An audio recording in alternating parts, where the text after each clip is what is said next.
اعوذ باللہ من الشیطان الرجیم بسم اللہ الرحمن الرحیم السلام علیکم ورحمۃ اللہ وبرکاتہ۔ میں حافظہ افرا جاوید اسلام آپ سب سے مخاطب ہوں اپنے یوٹیوب چینل انفینٹ اسلام میں آپ سب کو خوش آمدید کہتی ہوں۔ امید کرتی ہوں آپ سب خیریت سے ہوں گے، زندگی پرسکون، پراطمینان اور ایمان بالخیر گزر رہی ہوگی۔ آج کے لیکچر میں ہم پڑھنے جا رہے ہیں سورۃ بنی اسرائیل کا تعارف، اور الحمدللہ گزشتہ سورۃ النحل تک تمام صورتیں مکمل ہو چکی ہیں، ان کی تفسیر بھی اپلوڈ ہو چکی ہے۔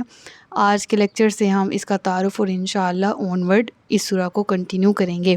تو اس کے مقام نزول کے بارے میں بات کر لیں تو مختلف روایات ہمارے سامنے آتی ہیں۔ حضرت قتادہ رضی اللہ تعالیٰ عنہ بھی فرماتے ہیں کہ اس سورہ کی کچھ آیات جو ہیں ان کے علاوہ باقی سورہ مکی ہے، لیکن جو ایک راوی ہیں، ایک روایت کرنے والے، وہ ہیں علامہ بیضاوی رحمۃ اللہ تعالی علیہ۔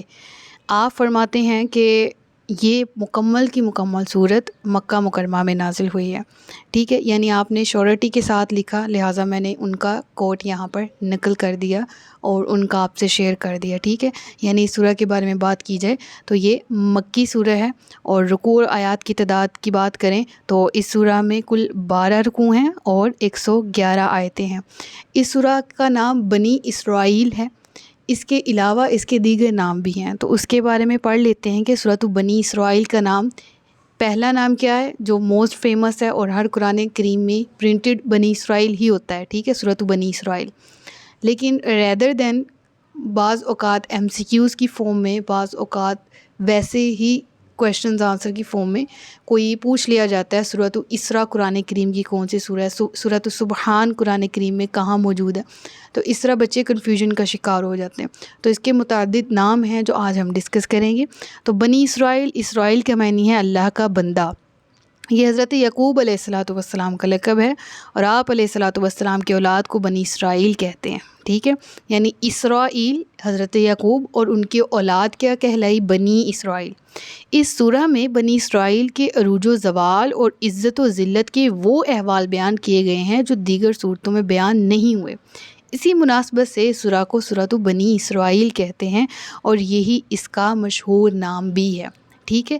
اس کے علاوہ اگر بات کر لیں سورۃ اسراء، ٹھیک ہے، اس کا دوسرا نام سورۃ اسراء ہے۔ اسراء کے معنی ہے رات کو جانا، اور اس سورہ کی پہلی آیت میں تاجدار رسالت صلی اللہ علیہ وآلہ وسلم کے رات کے مختصر حصے میں مکہ مکرمہ سے بیت المقدس تک جانے کا ذکر ہے، اور اسی مناسبت سے اسے سورۃ اسراء کہا جاتا ہے۔ یعنی رات کا سفر کہاں؟ سبحان الذی اسریٰ بعبدہ لیلا من المسجد الحرام الی المسجد الاقصی الذی بارکنا حولہ لنریہ من آیاتنا، ٹھیک ہے۔ تو اس آیت سے جو سفر ثابت ہے، اس سفر کی مناسبت سے اس سورہ کا نام سورۃ اسراء بھی ہے۔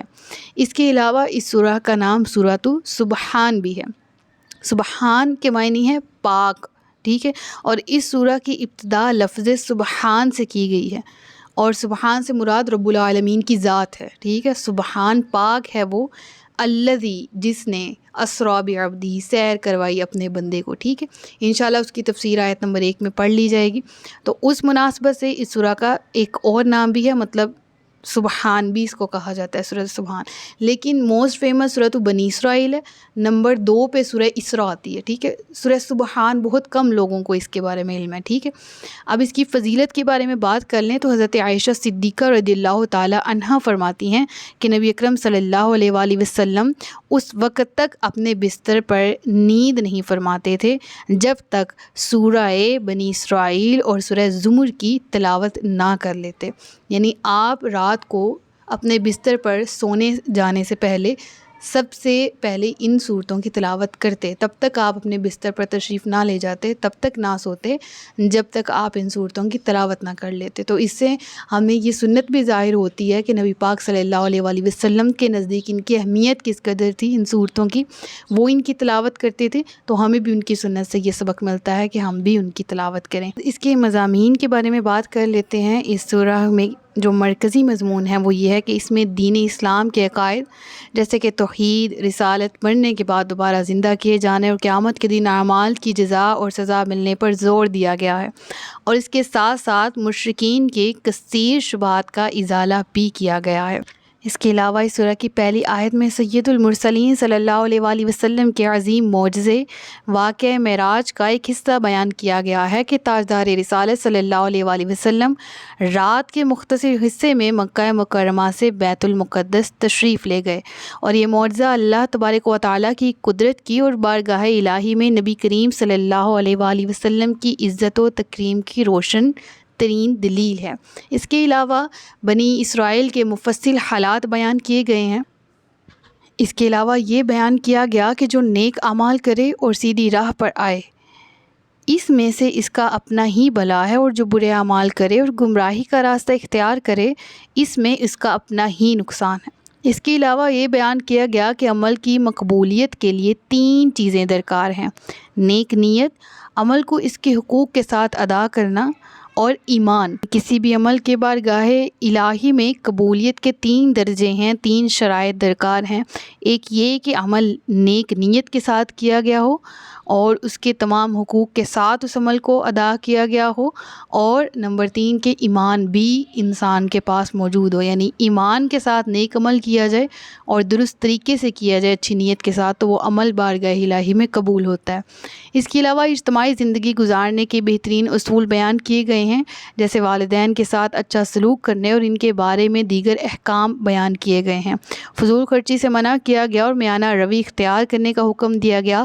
تنگ دستی کے خوف سے اولاد کو قتل کرنے، کسی کو ناحق قتل کرنے، زنا کرنے اور یتیم کا مال ناحق کھانے سے منع کیا گیا ہے۔ ناپ تول میں کمی نہ کرنے اور زمین پر اترا کر نہ چلنے کا حکم دیا گیا ہے۔ اس کے علاوہ قرآن پاک نازل کرنے کے مقاصد بیان کیے گئے ہیں۔ حضرت آدم علیہ السلام اور فرشتوں کا انہیں سجدہ کرنے کا واقعہ بیان کیا گیا ہے۔ قرآن پاک کے بے مثل ہونے کو بیان کیا گیا ہے۔ حضرت موسیٰ علیہ السلام اور فرعون کے واقعے کا کچھ حصہ بیان کیا گیا ہے۔ اس کے علاوہ قرآن پاک کو تھوڑا تھوڑا کر کے نازل کرنے کی حکمت بھی بیان کی گئی ہے۔ چنانچہ ان تمام پوائنٹس کی تفصیل انشاءاللہ ہم سورہ کی جب تفسیر شروع کریں گے اس میں ہی ڈیٹیل میں پڑھیں گے۔ اب پڑھ لیتے ہیں کہ سورہ نحل کے ساتھ اس سورہ کی کیا مناسبت ہے، یعنی سورہ نحل اس سے پہلے آتی ہے، اس سے یہ کس طرح سے ریلیٹ کرتی ہے۔ تو ایک مناسبت یہ ہے کہ سورہ نحل کے آخر میں اللہ تعالیٰ نے اپنے حبیب صلی اللہ علیہ وآلہ وسلم کو کفار اور مشرکین کی طرف سے پہنچنے والی اذیتوں پر صبر کرنے کا حکم دیا، اور سورہ بنی اسرائیل کی ابتدا میں اللہ تعالیٰ نے اپنے حبیب صلی اللہ علیہ وآلہ وسلم کی عظمت و شان کو بیان فرمایا۔ یعنی پچھلی سورہ کے اختتام میں صبر کرنے کا حکم، اگلی سورہ کی ابتدا میں نبی پاک صلی اللہ علیہ وآلہ وسلم کی عظمت و شان کو بیان کیا گیا ہے۔ دوسری مناسبت یہ ہے کہ ان دونوں صورتوں میں انسان پر اللہ تعالیٰ کے انعامات اور احسانات کو بیان کیا گیا ہے، یعنی اس سورہ میں بھی اللہ کے انعامات پڑھے تھے، اس سورہ میں بھی ہم پڑھیں گے۔ تیسری مناسبت ان دونوں صورتوں کے آپس میں یہ ہے کہ سورہ نحل میں بیان کیا گیا کہ قرآن کسی بشر کا کلام نہیں بلکہ اسے اللہ تعالیٰ نے نازل فرمایا ہے، اور سورہ بنی اسرائیل میں قرآن پاک کے نازل کرنے کے مقاصد بیان کیے گئے ہیں۔ تو یہ شارٹ سا انٹروڈکشن تھا جو آپ کے سامنے آپ کی خدمت میں پیش کیا گیا ہے۔ انشاءاللہ اس کی تفصیل ہم نیکسٹ لیکچرز میں پڑھیں گے۔ تب تک کے لیے اپنا بہت سا خیال رکھیے گا، مجھے دعاؤں میں یاد رکھیے گا۔ تاجدار ختم نبوت زندہ باد، پاکستان ہمیشہ زندہ باد۔ السلام علیکم ورحمۃ اللہ وبرکاتہ۔